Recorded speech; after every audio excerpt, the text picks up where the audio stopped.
पन्नगे च सुरेन्द्रे च कौशिके पाद संस्पृशि निर्विशेष मनस्काय श्री वीरस्वामिने नमः। आर्हत वाङ्मय में कहा गया है, जो सहस्रम सहस्राणम संगामे दुज्जए जिणे एगम जिणेज अप्पाणम एस से परमो जओ। जय और पराजय दुनिया में यदा कदा हो जाती हैं। चुनाव होता है, कोई जीत जाता है और कोई हार जाता है। न्यायालय में न्याय की प्रक्रिया चलती है, कोई हार जाता है, कोई जीत जाता है।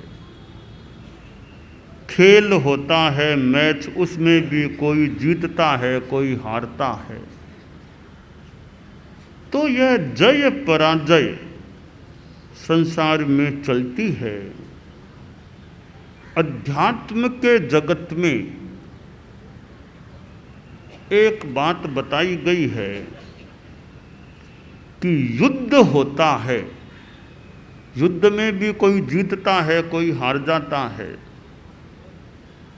युद्ध होता है और समरांगण में एक आदमी इतना सूरवीर है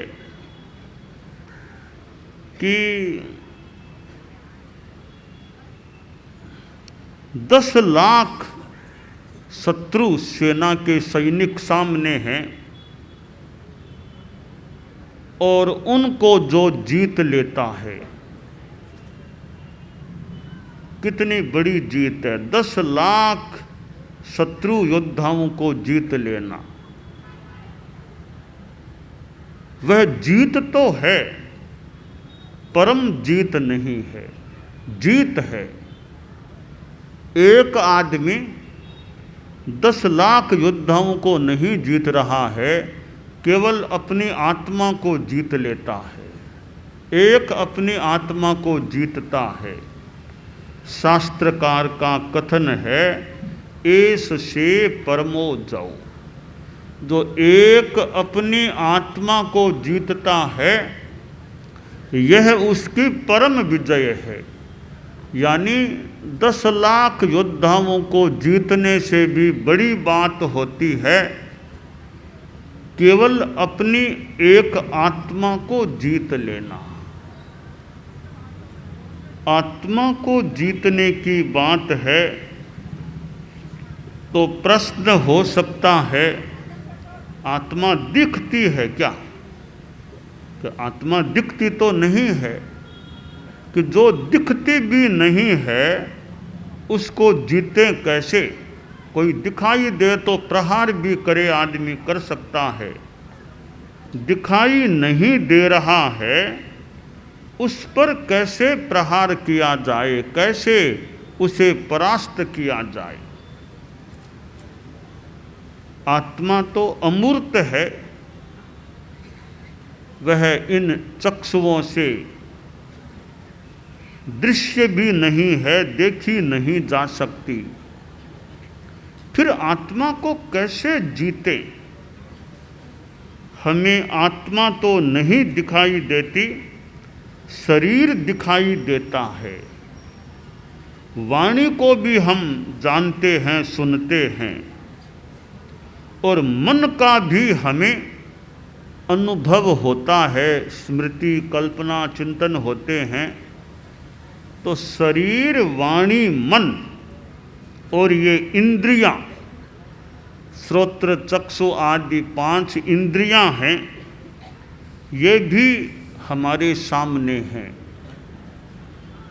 अगर हम शरीर पर विजय प्राप्त कर लें, वाणी पर विजय प्राप्त कर लें, मन पर विजय प्राप्त कर लें और इंद्रियों को जीत लें, इन चारों की जीत का एक निष्कर्ष आएगा, आत्मा को जीत लेना। शरीर की प्रवृत्ति असंयम पूर्ण न हो,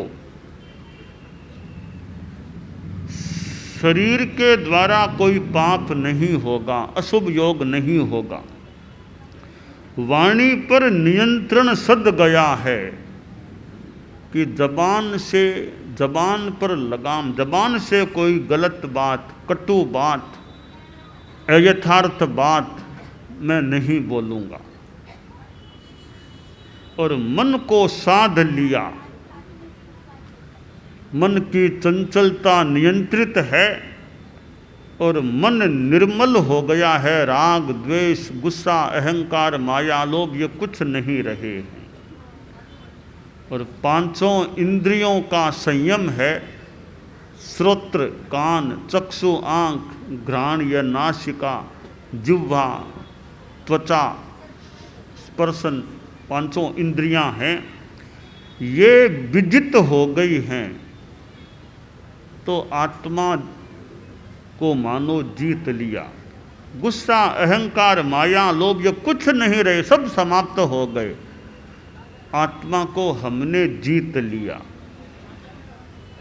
ए गप्पा अजिये सत्तु कसाया इंद्रियाणीय, ये कसाय शत्रु हैं, इंद्रियां भी शत्रु हैं, न जीती हुई आत्मा भी शत्रु हैं। इन सब को यानी इंद्रियों को जीत लिया, कसायों को जीत लिया, इधर वाणी और मन भी विजित हो गए तो ये हमारी आत्मा पर हमारी विजय हो गई, ऐसा पूर्णतया अथवा एक सीमा तक माना जा सकता है। तो दूसरों को जीतना बड़ी बात तो हो सकती है पर परम बात नहीं होती। दूसरों को जीत लेना, अपने मन को जीत लेना, मन के जीते जीत है, मन के हारे हार। मन को जीत लेते हैं, आत्मा को जीत लेते हैं,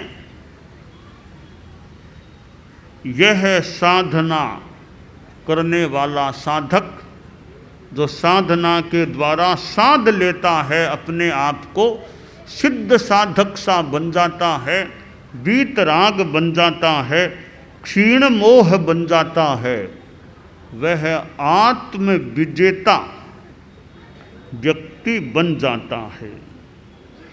तो यह मोक्ष का मार्ग है। एक मोह का मार्ग है और दूसरा मोक्ष का मार्ग है।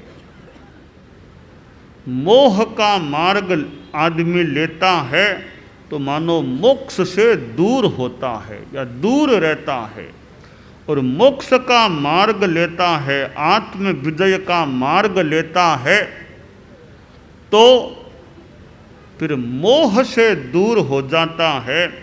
दोनों में विरोध है, मोह और मोक्ष। मोह है तो मोक्ष नहीं और मोक्ष है तो मोह नहीं।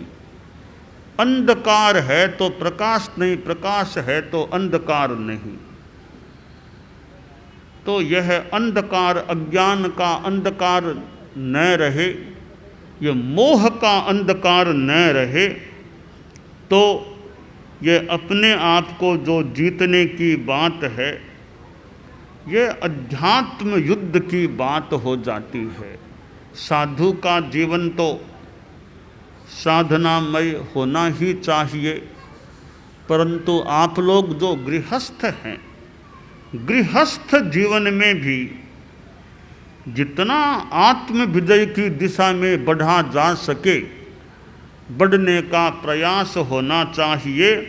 और गृहस्थ जीवन में भी कुछ अंशों में संन्यास साधु जैसा हो जाए, और वह खासकर उम्र के साथ साथ। अब एकदम किशोर है, युवक है, तो मान लें वो अपना कोई पढ़ाई लिखाई में है, कोई काम धंधे में है, व्यापार में है, ऑफिस जाना, दुकान संभालना, कारखाना संभालना, परिवार को भी संभालना, मान लो ज़्यादा जिम्मेवारियां हो सकती है। पर 50 वर्ष आ गए हैं, 50 वर्ष आने के बाद ये आत्म विजय की साधना, यानी जैसे जैन श्रावक है, सामायिक से जुड़ा हुआ है, तो 50 वर्ष आने के बाद रोज एवरेज में एक सामायिक करने का प्रयास करना चाहिए। 50 आ गए, जीवन की आधी शताब्दी पूर्ण हो गई है, तो अब रोज एक सामायिक का प्रयास होना चाहिए। यह भी एक आत्म विजय की मानो थोड़ी साधना ही है। 75 वर्ष पार हो गए हैं, अनुकूलता है, तो रोज एवरेज में 2 सामायिक का प्रयास करना चाहिए। 75 आ गए हैं, रोज 2 सामायिक एवरेज में। सामायिक है, उसमें स्वाध्याय हो सकता है, जप हो सकता है, आत्मचिंतन हो सकता है, जो भी धार्मिक अनुष्ठान करणीय हो वह किया जा सकता है। तो 75 वर्ष यानी 3 25 संपन्न हो गई है, चौथी 25 शुरू हो गई है। अब तो सामायिक 2 सामायिक का क्रम एवरेज में रोज का रहना चाहिए। तो गृहस्थ जीवन में यह साधना 80 आ गए हैं, अनुकूलता तो और सामायिक की संख्या को बढ़ाने का प्रयास करना चाहिए। इधर अपने कसाय को शांत रखने का कि भाई अब तो 75 पार हूँ, तब तो अपना कसाय पर ज़्यादा कंट्रोल, गुस्सा आए नहीं वाणी में, कोई किसी को जहाँ तक हो सके कटु नहीं बोलना, कड़ा नहीं बोलना, ज़्यादा तेजी में जहाँ तक संभव हो नहीं बोलना, धैर्य रखें, शांति रखें। भाई काम करने वाले अपने ढंग से थोड़ा कहना हो तो बता दे, बाकी गुस्सा आवेश वो मुझे नहीं आना चाहिए। तो यूँ कसायों को मंद करने का, मंद रखने का, कि और मेरे कसाय मंद हो जाएं। श्रावक के 12 व्रत हैं, अच्छी एक साधना है। और फिर आगे सुमंगल साधना, सुमंगल साधना और ज़्यादा थोड़ी संयम की साधना है, तो उस पर ध्यान दिया जा सकता है। इच्छा परिमाण 12 व्रतों में 5वां है इच्छा परिमाण, 7वां है भोगोपभोग परिमाण, कि इच्छाओं का परिसीमन, परिग्रह का एक सीमाकरण। ज़्यादा परिग्रह मेरे पास, आवश्यकता से ज़्यादा मेरे स्वामित्व में परिग्रह न रहे। व्यक्तिगत जीवन में सादगी, खान पान, रहन सहन, कपड़े आदि आदि में सीमा। तो यह सारी एक आत्म विजय की या आत्म संयम की साधना की बात हो जाती है। तो यह मानव जीवन हमें प्राप्त है, जो उपलब्ध है, बाद में किसको कब मिले एक अलग विषय है, वर्तमान में तो प्राप्त है। इस प्राप्त मानव जीवन का हमें बढ़िया उपयोग करना चाहिए कि मेरी आत्मा का कल्याण हो, आत्मा निर्मल बने, ऐसी साधना मैं जीवन में करता रहूं। और परिवार में, घर में रहते हुए भी आसक्ति का संयम, की ज़्यादा आसक्ति न रहे। काम थोड़ा करना भी होता है मान लो, तो परिवार में रहते हुए भी अनासक्ति, यह अनासक्ति आत्म विजय की साधना का महत्वपूर्ण सूत्र है। कहीं आसक्ति नहीं, खाने पीने में भी आसक्ति नहीं, बस शरीर के लिए खाना है, आसक्ति नहीं, जीभ पर कंट्रोल, ये सब ठीक है। जैसे थोड़ी उम्र बढ़े तो और ज़्यादा इन चीज़ों में ध्यान दे कर के कि भाई 70-75 आ गए हैं, अब क्या जवानी में खाता, वैसे थोड़ी खाता रहूँगा। जवानी में तो मान लो खा लिया, 30-35 वर्ष में खा लिया, कोई एकदम शरीर भी ठीक है, परवाह नहीं। 70, 75, 80 आ गए, अब जवानी की तरह थोड़ा ही खाना, अब तो खाने में भी संयम रखना है अपना। चीनी भी ज़्यादा नहीं खाना, बिगर ज़्यादा नहीं खाना, लिमिटेड, अपना लिमिटेशन खान पान में हो। सादगी, कपड़े और सब सादगी रहे। अब क्या ज़्यादा दिखावा करना, अपने सादगी में रहो। तो ये उम्र आने के बाद 70, 75 और अपना संयम, सादगी का जीवन और धार्मिक आराधना, साथ में समाज की जो धार्मिक आध्यात्मिक सेवा का मौका मिले, तो जब तक शरीर ठीक है तो थोड़ी बहुत समाज की जो सेवा हो सके, धार्मिक आध्यात्मिक वो सेवा करने का, आदमी साधु संतों की सेवा का मौका मिले, वो जो उचित धार्मिक सेवा हो उसमें आदमी समय लगा सकता है। तो एक उम्र आने के बाद में पद लेने से थोड़ा विराम लेना चाहिए कि 80 आ गए, अब पद नहीं, ऐसे ही दो सेवा करनी हो कि पद पहले मान लो, पहले 60, 50 में पद भी लिए होंगे, काम किया, अब 80 के निकट आ गए हैं, अब ये ऑफिशियल जो पद हैं अध्यक्ष आदि, ये नहीं, वैसे ही जो सेवा हमसे हो सके वो सेवा समाज को देते रहें। तो धीरे धीरे आदमी निवृत्ति की ओर भी बढ़े कि एक उम्र में खूब काम किया, समाज का काम किया, कभी अध्यक्ष रहकर के काम किया, कभी मंत्री रहकर काम किया, कभी व्यवस्था समिति में रहकर काम किया, अब 80, 75, 80 आ गए हैं, अब ये पद में नहीं, अपद, अब अपद रहते हुए अपने जो हो सके सेवा धार्मिक आध्यात्मिक वो सेवा देते रहें। क्योंकि पद पर आने से फिर थोड़ी जिम्मेवारी, फिर कहीं सावध्य काम और कई चीज़ें हैं, कहीं बोलना पड़े, कहीं कहना पड़े, तो 80, 75 आ गए, अब थोड़ा निवृत्त भी रहें, धर्म ज्ञान अच्छा होता रहे, बाकी थोड़ी जो समाज की धार्मिक सेवा हो वो कर सकते हैं, बैठे बैठे जो सेवा हो, थोड़ा बहुत। तो ज़्यादा भागदौड़ भी करने में मान लो दिक्कत हो जाए उम्र आने, तो थोड़ी भागदौड़ से जो काम करना हो धार्मिक आध्यात्मिक हो उसमें कुछ समय लगा दें, बाकी सामायिक आदि कर लें, साधु संतों का व्याख्यान आदि सुन लें, ताकि परिणाम शुद्ध रहे, भाव शुद्ध रहे और वो आत्म विजय की दिशा में आदमी की गति होती रहे। तो यह गृहस्थ जीवन है। और यह फिर सीनियर सिटीजन, ये जो आगे की उम्र है, इस उम्र का अच्छा उपयोग होना चाहिए और परिवार भी अच्छा रहे, परिवार में धर्म के संस्कार अच्छे रहें, परिवार के लोग हैं वो भी जो सीनियर सिटीजन्स हो गए हैं 75, 80 में, उनको धार्मिक सहयोग देने का जितना हो सके वो भी प्रयास रखें। वो बच्चे कह दें कि पिताजी आप अपना धर्म ध्यान करो, सेवा करो, ये व्यापार आदि का अब आप थोड़ा भले कम कर दो, ठीक है, कभी ऑफिस में चले गए, कभी गाइडेंस देना हो तो मान लो दे दिया, बाकी सक्रिय ज़्यादा अब वो थोड़ा टाइम पास करने के लिए भले बाजार में थोड़े बैठ गए ऑफिस में, बाकी अपना धर्म ध्यान समाज की सेवा धार्मिक आध्यात्मिक इस तरह का रुझान बनता है, ताकि परिणाम शुद्ध रहे, कसाय ज़्यादा आए नहीं, सावध्य कामों में ज़्यादा योग न पड़े, समय न लगे, ज़्यादा निर्वध्य योगों में, निर्वध्य भावों में ज़्यादा रहने का मौका मिले। तो इस तरह का रुझान बनाकर फिर अपना स्वाध्याय में जितना मौका मिले, अच्छे ग्रंथ हैं पढ़ने का, स्वाध्याय करने का, चिंतन मनन करने का, तो इसमें समय लगे।